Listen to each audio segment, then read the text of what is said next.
Hey, so doing a little voiceover here on a resin video that I made in the last couple days. Basically, just thought I'd share the process. I'm still learning, very much a noob. You'll see I'm using a hot plate. The particular resin that I'm using um, just does not mix unless it's warmed up. I've tried one other brand that I actually liked better. It has a lot less bubbles to start with and makes less bubbles when you're stirring it. And I didn't need to heat it up. So I don't know if that's like a universal thing for resin, that heating is better or if it depends. But this one actually said on the website if you're having issues getting it to mix, to heat it up. Here I'm cutting out these little art things that I did on the AeroPress coffee filters that I already did the initial part of the frame in resin, and then what I do is I go and add clear and then put the art on there, and they make like good magnets or whatever.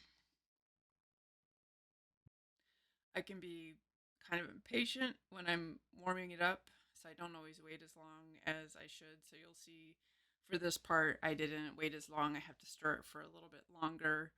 Um, and later on, I do another batch, and that one I actually let it get warmer, so it stirred, it like mixed up a lot easier. Here I'm adding the hardener, and when you first start mixing it, it's kind of this cloudy look with you can almost see like strings in it, and as you're stirring it, it like becomes more and more clear, and the viscosity is more like water or warm honey than it is here, where it's like really goopy. And internet says stir all one direction, blah blah blah, minimal bubbles, but I always get a ton of bubbles, especially with this particular resin. I have a lot of issues with bubbles, and as I mentioned, I tried another brand and it had a lot less issues with bubbles, and the bubbles actually popped easier with the heat gun. So when I'm done using up what I have of this brand, I'm going to be switching. And my guess is there are probably even better brands. I just, will slowly graduate as I learn and can appreciate the difference. Here I am tapping for the bubbles. It helps get them to raise up to the top a little bit. Usually I just let the resin sit for like 10 minutes, and that clears out the majority of the bubbles up at the top. And this is like a lubricant that makes it easier for the resin to let go of the mold later. I just recently added that in when I started using these plastic molds, and it makes like a huge difference. And I am now selecting buttons because I have this mold that's like a huge ass button, and I want to put lots of buttons in it to make like this really gaudy looking necklace. I don't know why I'm so obsessed with that, but I am. And there's still lots of bubbles, so that looks really funny high speed.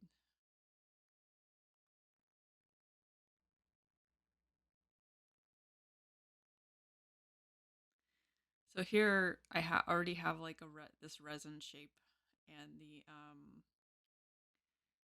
if I add more resin so that it doesn't have like a dip, then it spreads out along the edges.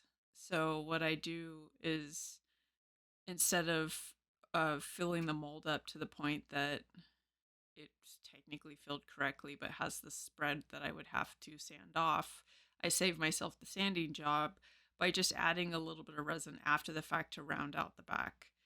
I have a very strong dislike for sanding the resin stuff, and so if I can find ways to avoid it and work around it, that's what I do.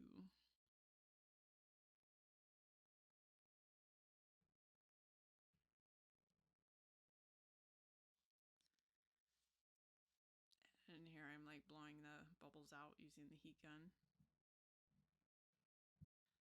rumor has it that you can use like pressure cookers or something like that to get bubbles out, and I hope someday that I can do that because I have a couple of molds that no matter what I do, there are always bubbles, and so then I don't want to use them because it's really frustrating putting so much work into trying to get the bubbles out and then there's still bubbles. Like I have a jar mold and it's really cool, except there's always bubbles. And the jars are functional, so I can make them and give them to friends, but I wouldn't feel comfortable selling them with there being bubbles like in the thread for the lid or whatever. It just seems kind of unprofessional.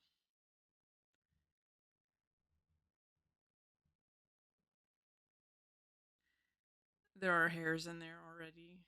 I I actually vacuum. I run a HEPA filter and then I vacuum like an hour before I do the resin to try to minimize cat hair and stuff in the environment, and my cat's not even allowed in that room, but it's still a problem.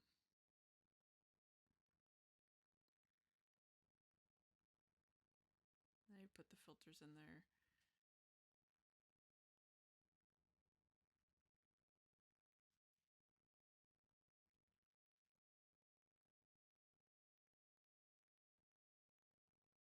I'm much more comfortable using the syringes, adding the resin. My hands sometimes do these really crazy, shaky, twitchy things, and it's kind of awful when it happens when I'm holding like a jar of resin or something. So I do this, and it allows me to not worry about that. It's also handy for smaller things. I even have like tips you can screw on. There's a word for that, and I can't remember the word right now. But so like the rings and stuff like that, I can more easily get the resin in there. Just I've been working on the rings, and no matter what I do, there's always some secondary work that has to be done, and I really can't like. I don't know if that's just the nature of the resin or if I'm doing something wrong. I Resin work has probably been the most challenging thing that I've started doing in since I started crafting. Like every single thing I do is a little bit messed up. Like I just have to roll with it.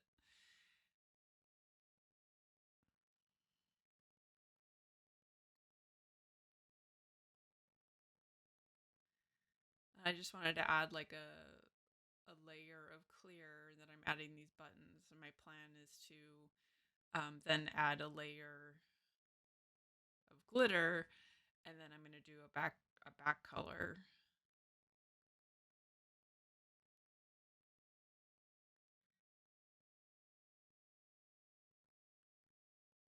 And then here I decided, oh, I'm gonna put some big buttons here right next to the indents that represent where the buttonholes would be if it had functional buttonholes.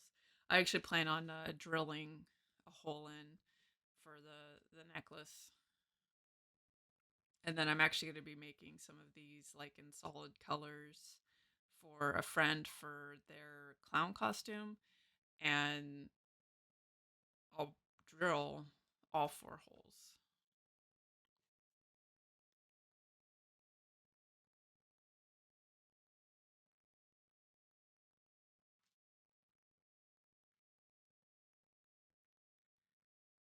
It's kind of interesting watching this because I think of myself as being pretty chaotic, but I'm definitely having a system here that keeps things from being a little like super messy.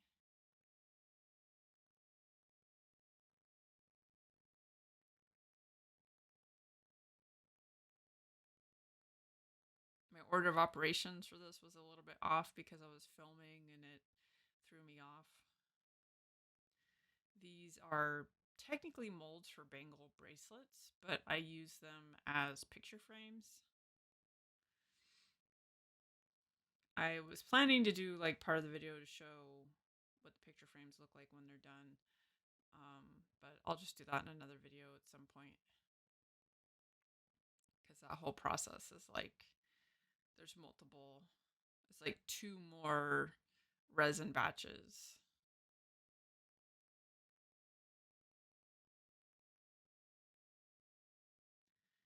I'm putting glitter on. I don't work with glitter a lot, and I'm one of those people that I tend to do too much of things. Like when you tape up a package, I have a tendency to use too much tape, that kind of thing. And I the glitter the glitter is heavy, heavy, heavy glitter. Next time I will try to use less. See, I'm still going.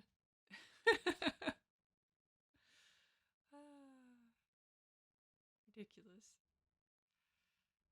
You tell I was thinking, I did a little tapping thing.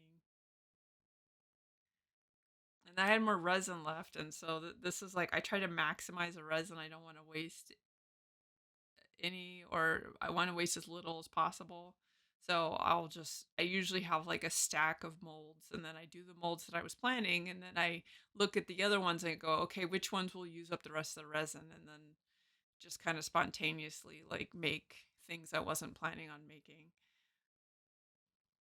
I'm sure there's some way to math like how much you need, but there's also like a minimum amount that you can mix or it'll like overheat. And so it says it's like something like 1 ounce or something. It's the directions. It wasn't clear to me if it's 1 ounce total or 1 ounce of each. Um, but there's a lot of times, unless I'm doing something that's large, there's always leftover. So I always end up making like random other things. Oh, there's too much. Way too much. It's like it could be like a sports color. How much glitter is she going to use? Whoa!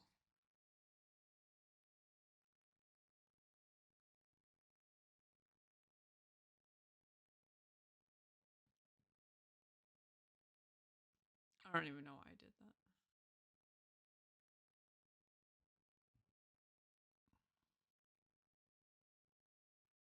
Nice thing was put the glitter on, I could forget about bubbles. And here are is a mold for stands, which will be used with the picture, the little, I call them art pucks. So the bangle bracelet molds fit onto these little stands like perfectly. I have no idea if these will ever sell. Just keep making them, and eventually, I haven't posted any up yet, but when I do, we'll see if they sell. It's such a weird, little thing that I don't know. I don't know. There was a bubble there being very annoying. And they don't pop. They you have to kind of like lift them out.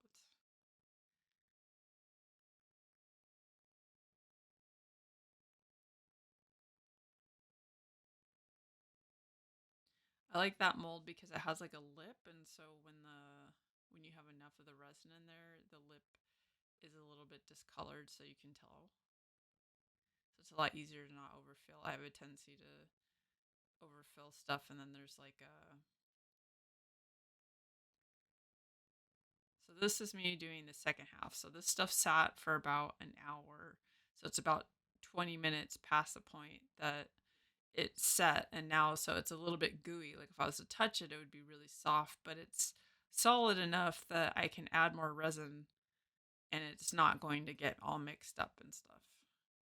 And from what I read, if I was doing more clear and I hadn't added the glitter and added it, there wouldn't be a seam. Whereas if I wait until tomorrow when it's fully set, there would be a seam.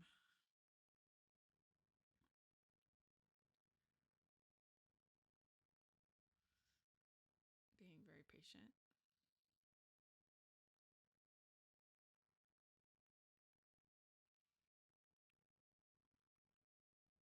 There was like some pausing so that, it was on there a little longer than it looked like it was. Stir, stir, stir, stir, stir, stir, stir, stir, stir, stir, stir, stir. I don't know, this got me thinking like Pokemon. If we had like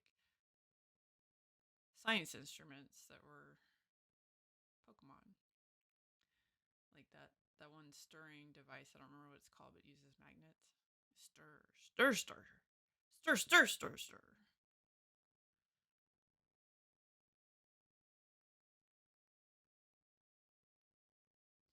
And then I'm gonna add some mica powder. I'm doing gold. I normally just work with the black mica powder, but decided to do gold, so I'm going for like bling. Going for the bling.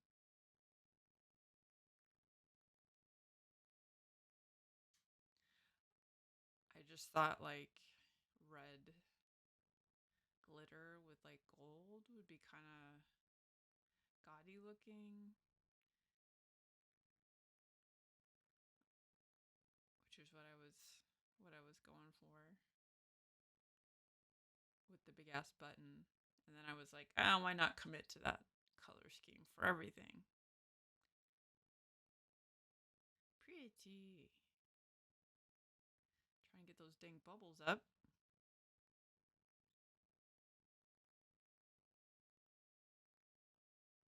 You can do it. You can do it. Yeah.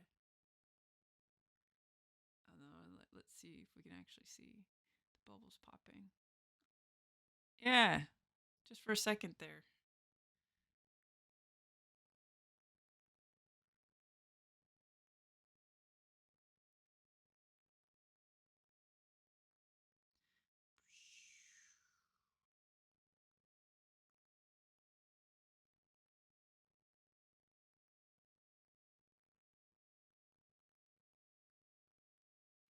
There was some glitter lifting up on the edges. It was making me paranoid that the resin was actually not as set as it should be, but it was just that the glitter was loose, and so it was just sort of floating up on the resin. And then I was setting a timer there.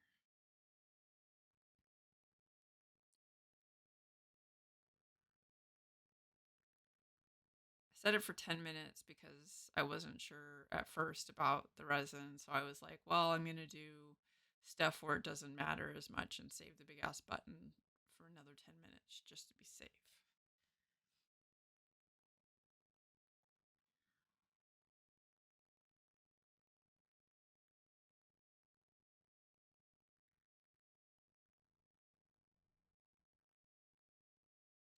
I'm going to have to do this stand with a particularly good piece of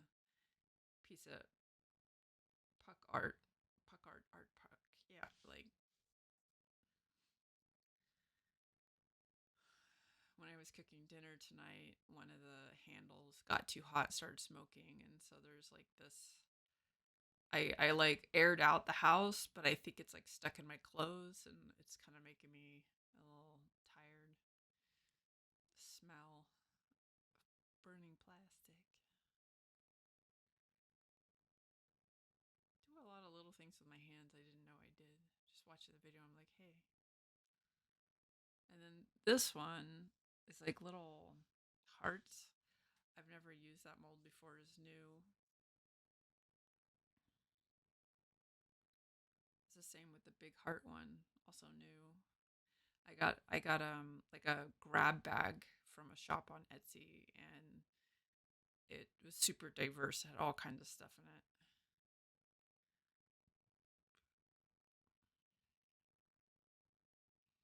I like grab bags. It's weird that I like grab bags because I don't particularly like surprises, but I guess if I know like the general theme of the thing, and then when I get it, I'm like, I didn't decide what I was gonna get, and then I have this challenge of finding a use for the thing I was given, and there's something about that I like. Like the mushroom magnets. Those are like those are one of the one of the molds. And I was looked at that and I was like, what the hell am I gonna do with this? And mushroom magnets. It's great. Here I'm picking up glitter.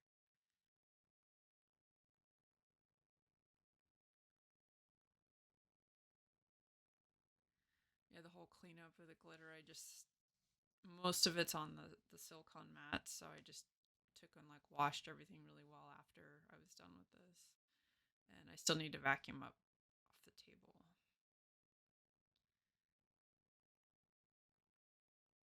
And I don't fill these all the way, um, because they don't need to be that thick for what I use them for.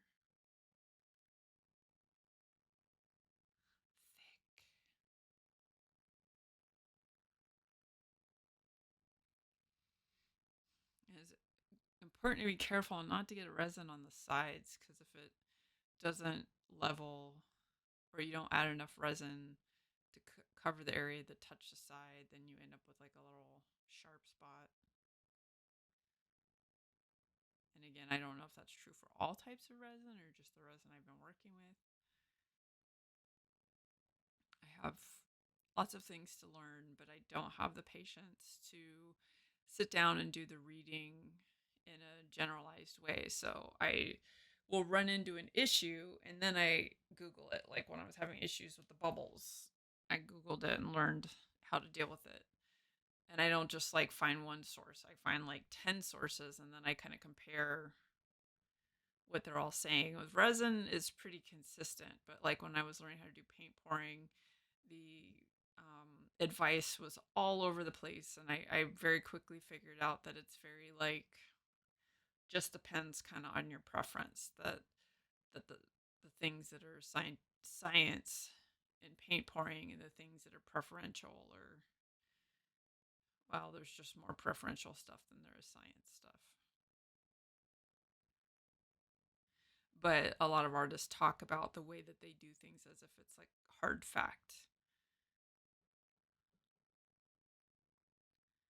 And it's only hard fact because they do it that way, but it's not universal hard fact.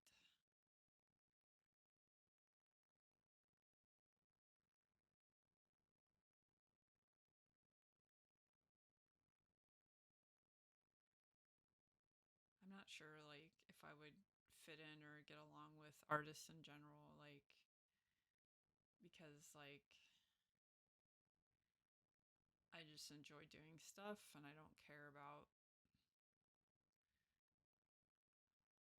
whatever, like it would be hard for me to have a conversation with a bunch of artists, like people that are like really into that, because I don't really, you know, it's like whatever. I just like doing stuff. I guess if I found artists that are like me like that, then I get along with them. But people that are like, well, this artist does this and that brush and that kind of stroke and blah blah, I'd be like, and here we go.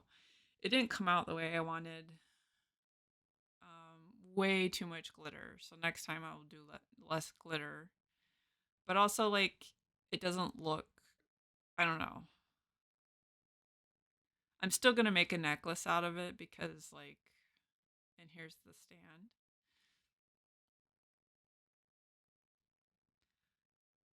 But it's not like,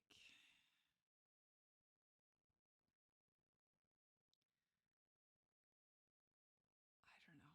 Somebody might like that. I don't like it.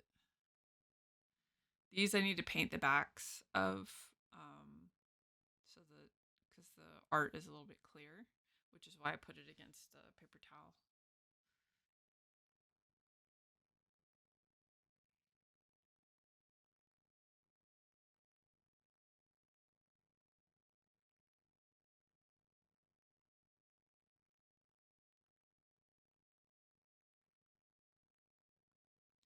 These molds are stubborn, and because I sprayed it, they're like also slippery. So it's like, oh, that's where having three arms would be useful. And at this point, the resin is still soft, so um, things can get a little bit bent when you first pull them out of the mold, which is why I like press them down. Especially these are really important to be flat, because like when I put the art in, I'm just going to pour resin into them, and then the little lip on the back side is going to help keep the resin where it's supposed to be. And these were not coming out.